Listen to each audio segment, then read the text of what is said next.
जय संशक्ति। ओम समानो मंत्र समिति समानी समानं मनः सचित्तमेषां समानं मंत्रम् अभिमन्त्रयेवः समानेन वो हविषा जुहोमि। सबके विचार समान हो, चित्त मन से सब एक हो, ज्ञान सबको समान देता हूँ, समान सबका सत्कार हो। हमारे जीवन प्रणेता पूज्य तुलसी जी ने गीता को आधार लेकर समाज सेवा में क्या क्या होता है उसका विवरण बहुत सुंदर ढंग से प्रस्तुत किया है। हमारा सौभाग्य है कि उस विवरण पर थोड़ा बोलने का और सुनने का हमको अवसर मिला है। आज हम गीता और समाज सेवा का प्रकरण 16वां अनन्य भाव, उसमें जो पूज्य तुलसी जी ने कहा है उस पर हम चिंतन करेंगे।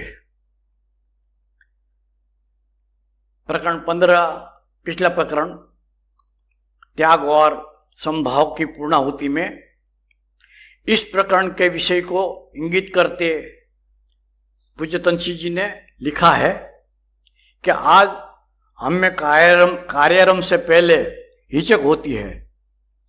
हम विचार करते हैं, परंतु जो मार्ग परीक्षित है, महापुरुषों ने जिस पर अनुभव किया है, प्राप्त किया है, उस मार्ग को एक ही भाव अथवा अनन्य भाव से स्वीकार करना ही हमारे लिए श्रेयस्कर है। उसमें संशय का कोई कारण ही नहीं है। और इस प्रकरण का विषय भी है अनन्य भाव। गीता में कई बार जिन शब्दों का उपयोग किया गया है वे है एक ही भाव, एक भक्ति, अनन्य भक्ति, अविकल्प योग, अनन्य योगी, अव्यभिचारिणी भक्ति। ये सब अनन्य भाव का, अनन्य भाव के पर्यायी है, समानार्थी है। अनन्य का अर्थ है न अन्य, और कोई नहीं, केवल एक। इसमें और किसी का प्रवेश का कोई स्थान नहीं है। गीता में इस अनन्य भाव का मूल्य बहुत ऊंचा बताया है। कहा है कि यथा दीपो निवातस्थ न इंगते सा उपमा स्मृता योगिन यत चित्तस्य युञ्जत योगमात्मनः। ये श्लोक जो संधि होती है ना, उसको अलग करके मैंने पढ़ा। जिनके पास गीता हो या ये किताब हो जो गीता और समाज सेवा, उसमें उस श्लोक देख लेना चाहिए। और अब एक एक शब्द का अर्थ समझने का प्रयत्न करिए कि जिस तरह वायु रहित स्थान में रहे हुए दीपक की ज्योत डोलती नहीं, स्थिर रहती, निवातस्थो मतलब वायु रहित स्थान पर रहा हुआ दीप की ज्योत, न इंगते, दिखती नहीं, स्थिर रहती है, अचल रहती है। ऐसी उपमा आत्मनः योगः युञ्जतः।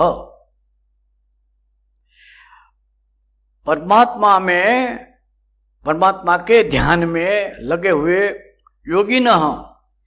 योगी के यतचित्तस्य जीते हुए चित्त के लिए दी जाती है। ये उपमा कौन सी उपमा? कि जहां बिल्कुल हवा न लगे ऐसी जगह पर जैसे दीप की ज्योत सीधी रहती है, दिखती नहीं बिल्कुल, इसी तरह जिस योगी का मन बिल्कुल परमात्मा में लग गया है और कोई भी उसको डिगा नहीं सकता, ऐसा योगी ये परम दीपक की ज्योत की तरह स्थिर रहता है। वैसे पर्वत भी अचल रहता है, दिखता नहीं, तो अचलता का प्रतीक पर्वत को नहीं लिया और दीपक की ज्योत को लिया। क्यों? पर्वत भी किसी भी झंझावात से दिखता नहीं, फिर भी अचल का प्रतीक पर्वत को न लेकर वायु रहित स्थान पर रहे दीपक का इसलिए लिया है कि पर्वत तो जड़ है और उसमें कोई प्रकाश नहीं होता, जबकि गीता ज्ञान, चेतना, प्रकाश उसकी चर्चा करती है। इसलिए पर्वत के जगह वायु रहित स्थान पर रख रही दीपक की ज्योत का यहां चर्चा की है। दीपक की ज्योत ये हमारे चित्त का प्रतीक है। जैसे मानव का चित्त चंचल है, उसी तरह ज्योत भी चंचल है, लगातार वो विचलित रहती रहे। इसलिए हमारे चित्त की और ऐसे ज्योत की बीच समानता है। जैसे वायु न आने से दीप शिखा हिलती डुलती नहीं, उसी प्रकार वश में किया हुआ चित्त, जिसको कहते हैं यत चित्तस्य, सांसारिक विषयों से जो दिखता नहीं और निरंतर रूप से ईश्वर में जुड़ा रहता है, ये इसके लिए शब्द है यत चित्त। और उसकी उपमा दी जाती है दीप शिखा, वायु रहित जगह पर जो दीप शिखा रहती है वह ऐसा यत चित्त की अवस्था को गीता में अविकल्प योग भी कहा है। एताम विभूति योगम च मम यो वेत्ति तत्वतः स अविकल्पेन योगेन युज्यते न अत्र संशय। 10वें श्लोक में, 10वें अध्याय के 7वें श्लोक में कहा गया कि जो एतः इस मम मेरी विभूतिम परम ऐश्वर्य रूप विभूति को च और योगम योग शक्ति को तत्वतः व्यक्ति तत्व से जान लेता है, वह सह मतलब वह अविकल्पेन योगेन निश्चल ध्यान योग में मतलब ईश्वर में युज्यते एक भाव से स्थित होता है। थोड़ा समझिए इस श्लोक को। गीता का 10वां अध्याय पूरा विभूति योग है, अर्थात जो जो अलौकिक शक्ति है वह सब ईश्वर की है, ईश्वर के ही वे सब स्वरूप है।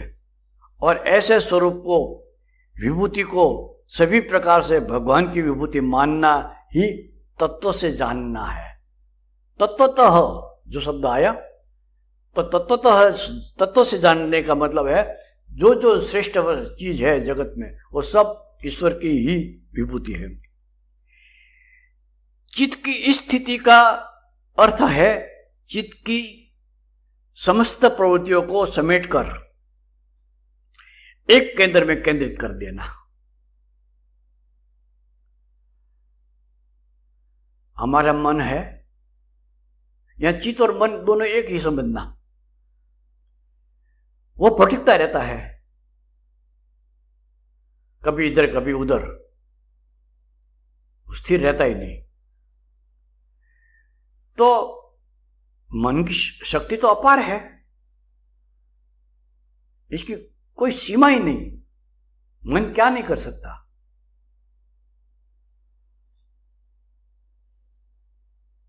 तो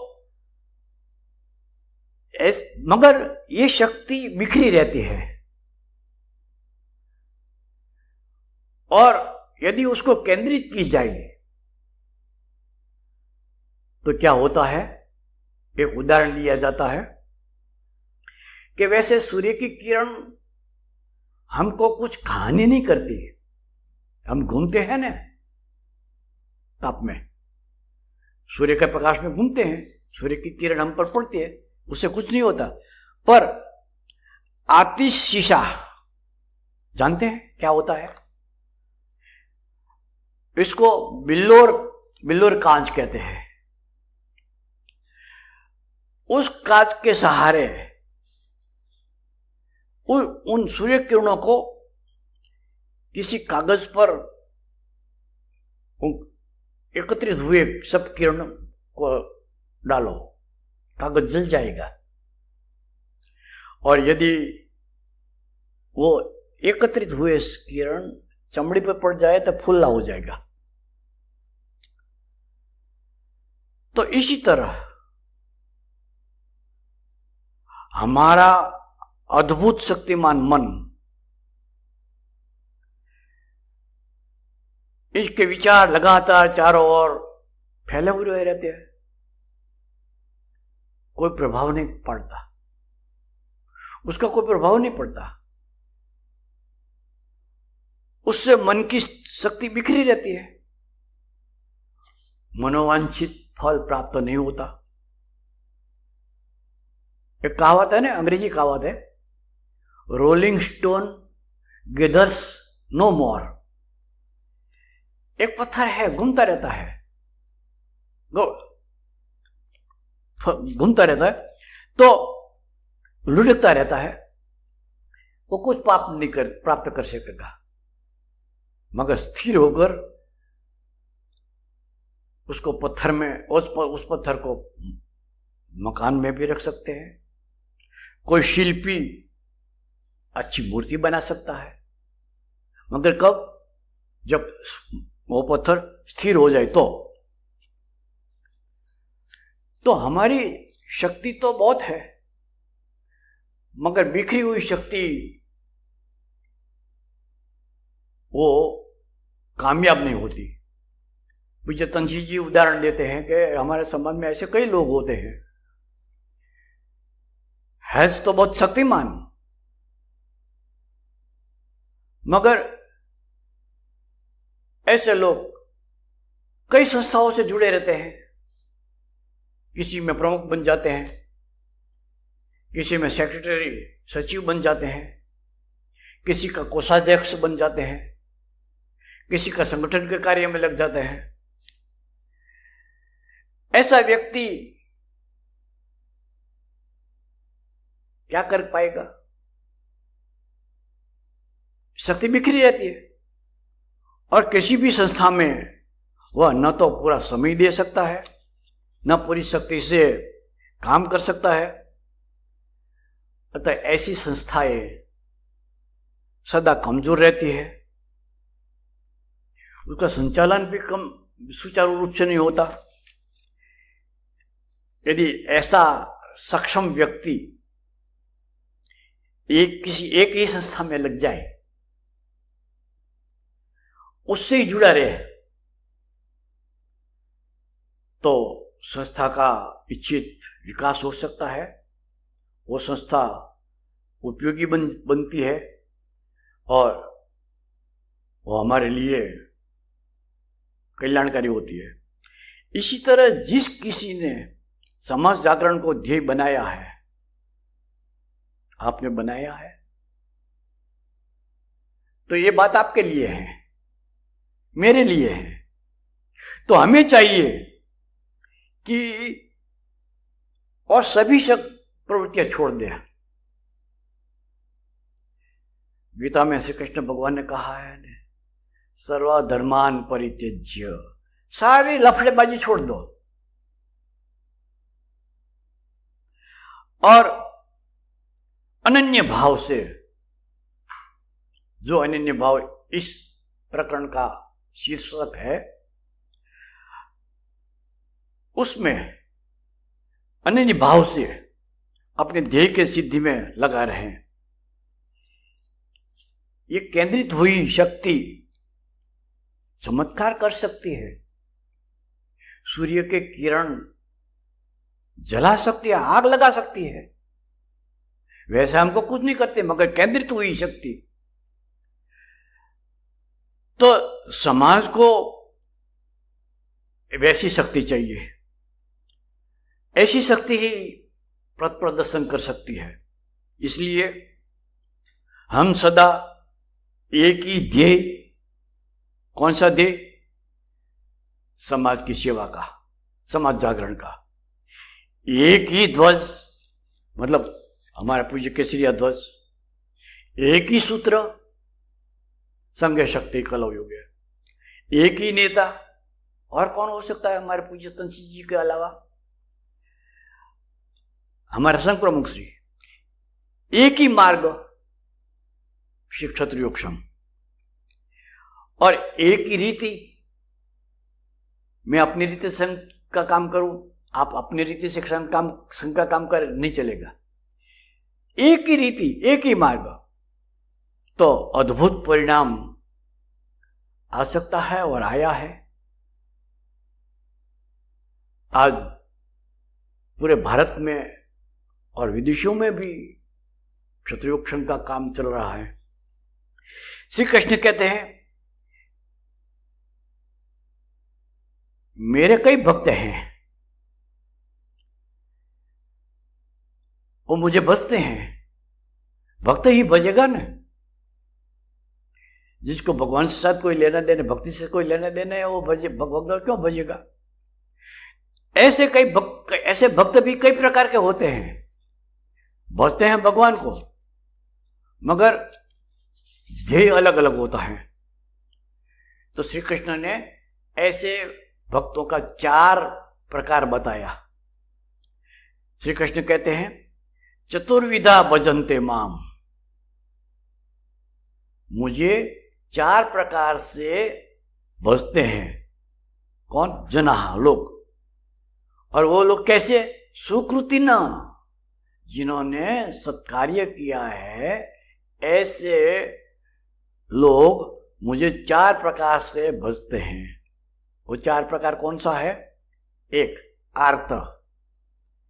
कोई दुखी है, उसके विवरण फिर विस्तार से हम देखेंगे, अभी तो इतना श्लोक का अर्थ समझ ले कि एक तो आर्त होता है, वो भगवान का भजन करता है। दूसरा है जिज्ञासु, कुछ जानने की इच्छा, वो भगवान की भक्ति करता है। तीसरा है अर्थार्थी, अर्थ की प्राप्ति की इच्छा वाला। और चौथा है ज्ञानी। तो श्री कृष्ण ने कहा कि हे भरतर्षभ, भरतवंश में जन्मा हुआ श्रेष्ठ अर्जुन, मुझे 4 प्रकार के लोग भजते हैं। और वो कौन है? सुकृति नाम। सुकृति नाम मतलब है कि जिन्होंने पिछले जन्म में शुभ कर्म किया है और जिसका मन पवित्र हो गया है, जिसको ईश्वर में श्रद्धा है, ऐसे सुकृति न, ऐसे सत्कार्य करने वाला दुष्कृति न नहीं बचता। ये 8वें अध्याय के 15वें श्लोक में कहा है श्री कृष्ण ने कि नमाम दुष्कृति न मूढ़ा प्रपद्यन्ते नराधमा। जिनके कार्य दुष्कृत्य है, मतलब दुष्ट कर्म, खराब कर्म है, उनके लिए और भी 3 विशेषण है। वे है मूढ़ा, मतलब मूर्ख, जो सोच नहीं सकता, मोहित है। और नराधमा, अधम लोग है। ये न माम प्रपद्यन्ते, मेरा भजन नहीं करता। ऐसा कौन होगा? दुष्कृत्य है, दुष्ट कर्म करता है वो भगवान को क्यों भजेगा? सुकृति न है, जिन्होंने अच्छा काम किया है, श्रद्धा है और मन पवित्र हो गया है, वो ईश्वर को भजते हैं। ऐसे भजने वाले में प्रथम है आर्त। आर्त का मतलब है दुखी। प्रत्येक मानव को कोई ना कोई दुख तो होता है ना। आपको किसका दुख है? किस बात से आप दुखी हैं? हम दूसरों की बहुत चिंता करते हैं, बहुत चर्चा करते हैं, बहुत उनके बारे में चिंतन करते हैं, मगर हम अपने बारे में भी देखो ना, अपने बारे में सोचो ना कि मुझे कोई दुख है। यदि दुख नहीं होगा तो भगवान की भक्ति हम क्यों करें? इसलिए एक भक्त ऐसा होता है कि जो दुखी है, वो दुख चाहे शारीरिक हो, मानसिक हो, शत्रुओं से भय हो, डाकू चोर से भय हो, या अपमान आदि का दुख हो। दुख छोटे मोटे सबको होते हैं। द्रौपदी दुखी थी,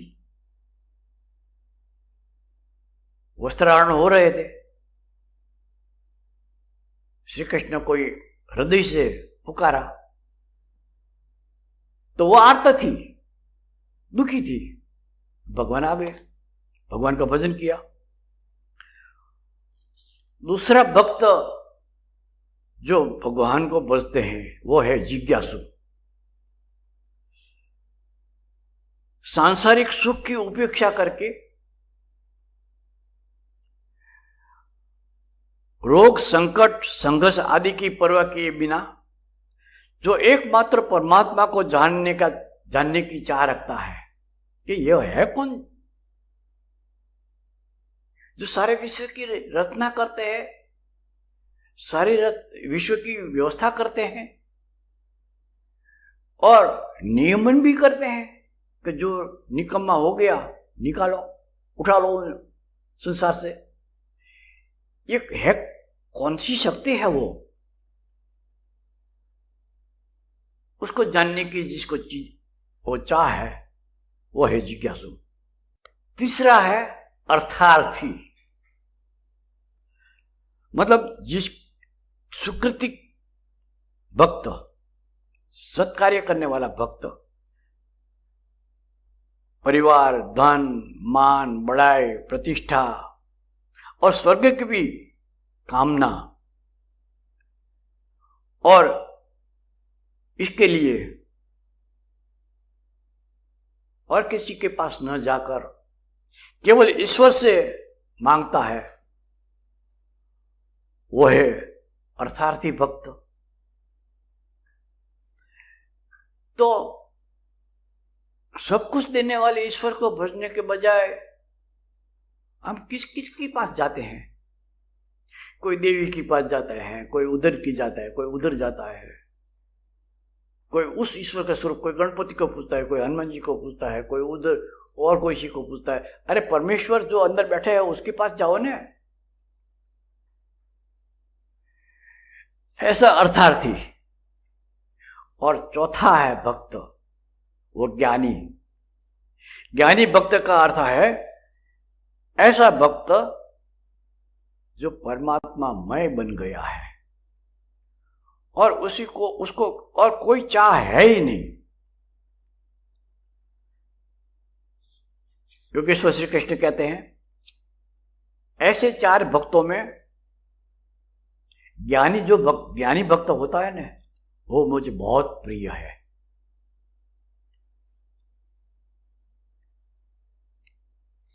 क्यों?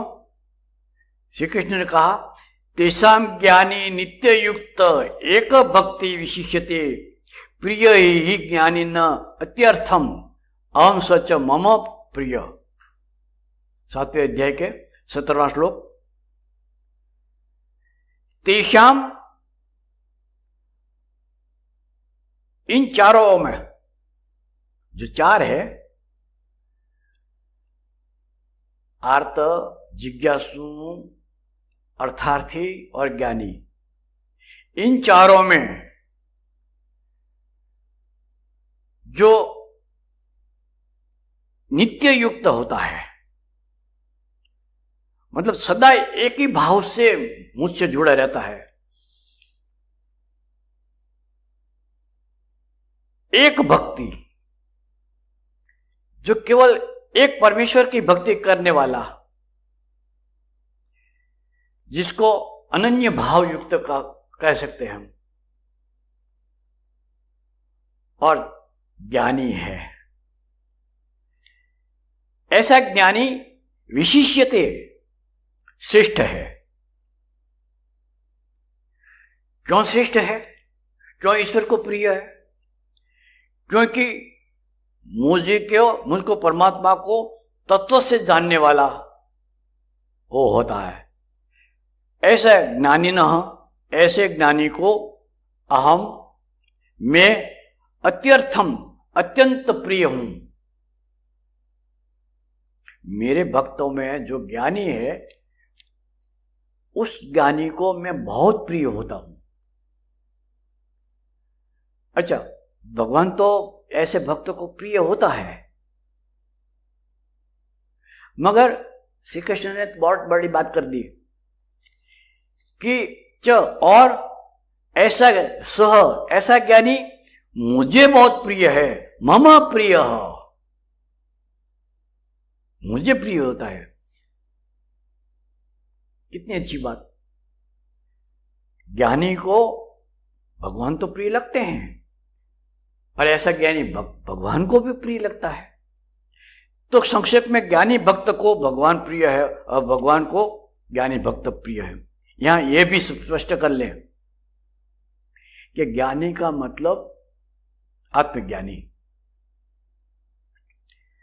आत्मा परमात्मा को जिसने जान लिया है, ऐसा।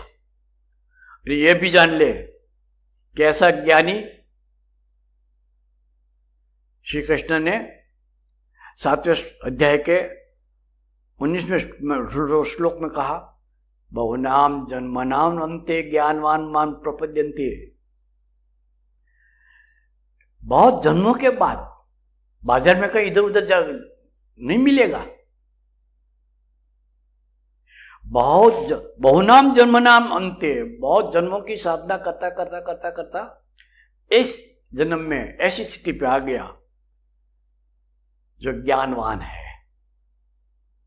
जो आत्मज्ञानी हो गया है, जो परमेश्वर के सिवा और कुछ देखता ही नहीं, सुनता ही नहीं किसी की, सोचता ही नहीं किसी के बारे में। वो ज्ञानवान माम प्रपद्यते, ऐसा भक्त मुझे भजता है और मुझे मोह प्रिय है। पूर्ण रूप से ईश्वरमय बने ज्ञानी के विषय में आगे श्री कृष्ण ने कहा कि मयि च अनन्य योगेन भक्ति अव्यभिचारिणी विविक्त देश सेवित्वम अरति जन संसदी। ऐसे ज्ञानी भक्त जो मेरे मय मत पर बन गया, मन मेरे मय बन गया है, ईश्वर के सिवा और कोई इसके दिमाग में, इसके हृदय में कुछ है ही नहीं। ऐसा कैसा होता है? मयि अनन्य योगेन, मुझ में मतलब परमात्मा में, अनन्य योगेन एक ही भाव से, अनन्य योग, और कोई योग नहीं, मतलब जुड़ा और किसी से जुड़ा रहता ही नहीं। संसार में बहुत सी चीज होती है, किसी के साथ उसका कोई लगाव नहीं। अनन्य योग से, स्थित रूप ध्यान से, और कोई है ही नहीं, और अव्यभिचारिणी भक्ति, ऐसी भक्ति जिसमें न कोई और विचार है, न कोई भाव है, न कोई कर्म है, न कोई और व्यक्ति, कुछ नहीं। अव्यभिचारिणी, व्यभिचारी शब्द आप जानते हैं, जिसका कोई ठिकाना नहीं। अव्यभिचारिणी मतलब एक ही भाव। और ऐसे भक्त विभक्त देशी, विभक्त देशे सेवित्वम, एकांत और शुद्ध और शांत स्थल पर रहकर क्या करता है, वहां वो उसका अच्छा लगता है। और जन संसदी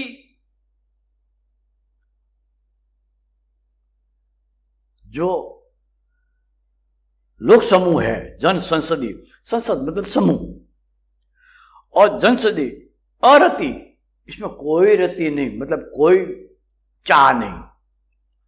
सांसारिक विषयों में आसक्त लोगों के समूह में रहता तो है वो, मगर उनके प्रति कोई चाह नहीं, उनके प्रति कोई आकर्षण नहीं, उनके प्रति कोई राग नहीं, नहीं कुछ प्रेम, मतलब उनको कोई अच्छा नहीं लगता। इसलिए मतलब नहीं कि वो उनको धिक्कार करता है, उनको छोड़ता है, उनको गाली देता है, उनके प्रति द्वेष भाव रखता है, ऐसा नहीं, मगर उनसे कोई लेना देना नहीं है। तो हम गुजरात में एक महान, एक राजपूतानी गंगा बाई महासती हो गई।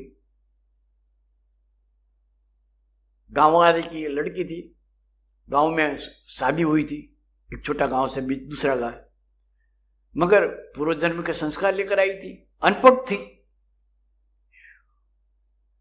तो ससुराल में उसकी साथ उसकी एक सखी दासी के रूप में, नाम था पानबाई, वो आई थी।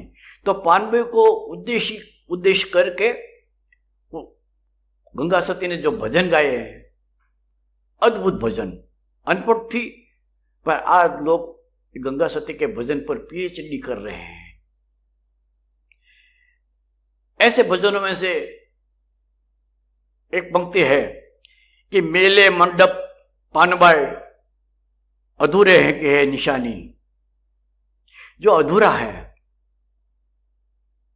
उसको मंडप मेले अच्छे लगते हैं, मतलब लोग समूह में रहना ऐसे लोगों को अच्छा लगता है।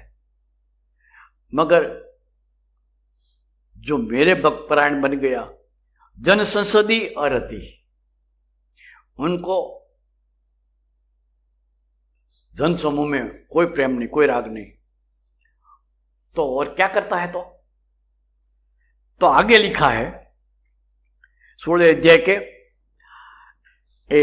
41वें श्लोक में लिखा है, अध्यात्म ज्ञान नित्यत्वम तत्व ज्ञानार्थ दर्शनम एतत् ज्ञानम इति प्रोक्तम अज्ञानम यत् अत अन्यथा।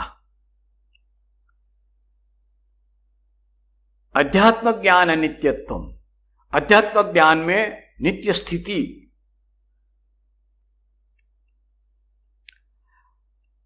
और अध्यात्म ज्ञान क्या होता है?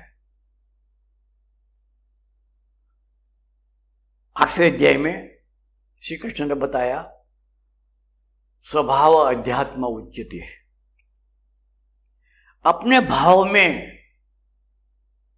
रत रहना, स्वभाव, वही अध्यात्म होता है। तो अध्यात्म ज्ञान में अपने में जो नित्य स्थिति रहता है, और तत्व ज्ञानार्थम दर्शनम, तत्व ज्ञान के अर्थरूप सब में ईश्वर को देखता है।